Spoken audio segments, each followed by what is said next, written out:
తెలంగాణ రాష్ట్ర అభివృద్ధి లక్ష్యంగా ముఖ్యమంత్రి రేవంత్ రెడ్డి ముందుకు సాగుతున్నారని కాంగ్రెస్ పార్టీ తొగట మండల అధ్యక్షుడు స్వామి అన్నారు.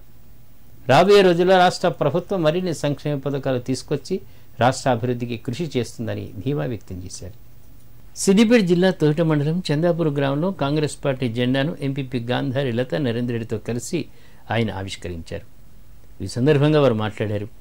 రాష్ట్ర ప్రజల అభివృద్ధి లక్ష్యంగా సీఎం రేవంత్ రెడ్డి ముందుకు సాగుతున్నారని తెలిపారు. రాష్ట్ర ప్రభుత్వం ప్రతిష్టాత్మకంగా చేపట్టిన అభయహస్తం గ్యారంటీల ప్రజాపాలన కార్యక్రమంలో కార్యకర్తలందరూ పాల్గొని ప్రజలకు ఎలాంటి సమస్యలు తలెత్తకుండా చూసుకోవాలని కోరారు. బడుగు బలహీన వర్గాల ప్రజల అభ్యున్నతి లక్ష్యంగా ప్రభుత్వం ముందుకు సాగుతుందని వెల్లడించారు. ఈ కార్యక్రమంలో కాంగ్రెస్ పార్టీ కార్యకర్తలు పాల్గొన్నారు.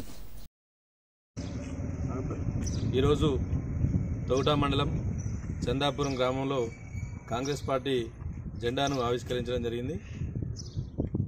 ముఖ్యంగా కొత్తగా ఏర్పాటైనటువంటి కాంగ్రెస్ ప్రభుత్వంలో అభయహస్తం 6 గ్యారంటీలను ప్రజలలోకి తీసుకెళ్లి వాటికి సంబంధించినటువంటి అప్లికేషన్ ఫారాలను ఫిలప్ చేసి దగ్గరుండి మా కార్యకర్తలందరూ వారందరికీ